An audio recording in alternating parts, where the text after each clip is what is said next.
रन्जय आरो सोनु खेमफ्रायखौबो खावलायहरदों नोंसोरो नोंसिनि गाबनाय मिनिनाय एक्टिंखौ ससियेल मिडियायाव दिन्थिहरनायखौ एकदम बन्द खालाम।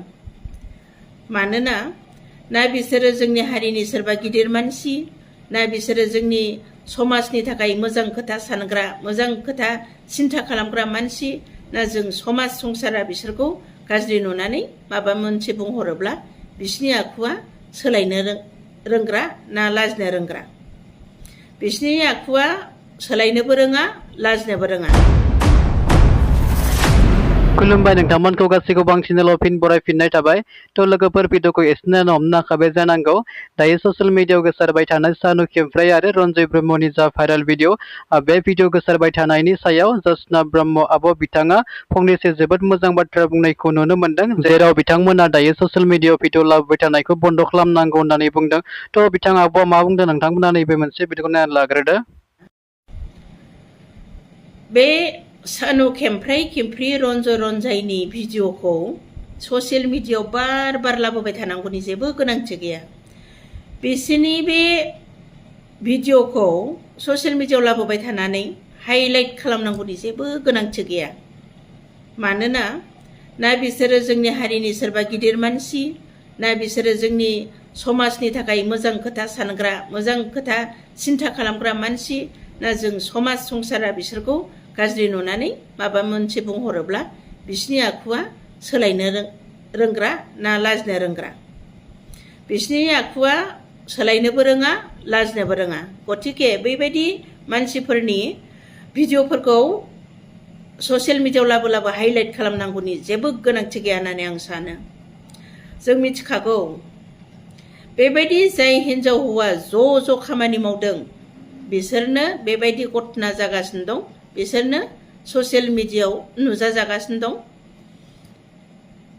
बिसोरनो जोंनि समाजखौ गुबुंले खालामगासिनो दं। बेनिखायनो आं बे रन्जय आरो सोनु खेमफ्रायखौबो खावलायहरदों नोंसोरो नोंसिनि गाबनाय मिनिनाय एक्टिंखौ ससियेल मिडियायाव दिन्थिहरनायखौ एकदम बन्द खालाम।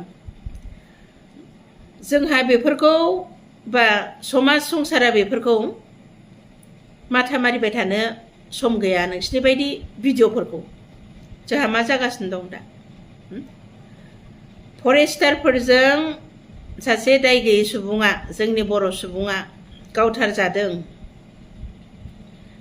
बै न'खरनि दुखु दाहाखौ सोर मिथिनो? बै बिमानि दुखुखौ सोर मिथिनो? बै बिसिनि दुखुखौ सोर मिथिनो? दिनै फिसा खांदोंमोन, सासे आसा खालामदोंमोन फिसानि सायाव, दिनै हाबा जाहांनानै गथ' सासे खांनाय लोगो लोगो बियो गावथार जाबाय। बैफोरबायदि घटनाखौसो जोंफोरो दा हारि हिसाबै साननांसिगौ। बेफोर सोनु खेमफ्राय खेमफ्रि सोरबा रन्जय रन्जायनि बाथ्राखौ जोङो माथा मारिबाय थानो दोरखार गोलैया। बिसोरनि बेफोरबायदि गाज्रि हुदायावनो जोंनि समाजफ्रा एकदम गुबुंले जालांसिनगासिनो दं।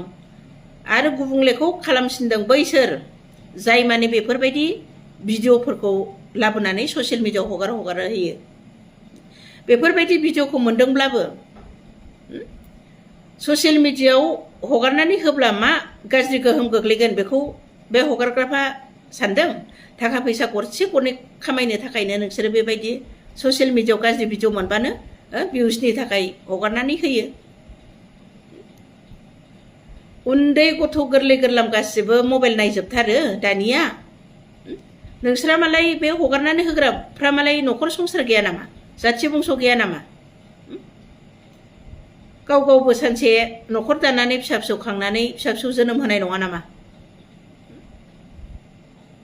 थाखा फैसा गरसे गरनै खामायनो थाखायनो बेफोरबायदि गाज्रि दायखौ मोनदोंब्ला नोंसोर रायबु वार्निं हो, एबारनिफ्राय बेबायदि खालामबावोब्ला जों ससियेल मिडियायाव हगारनानै होगोन होननानै।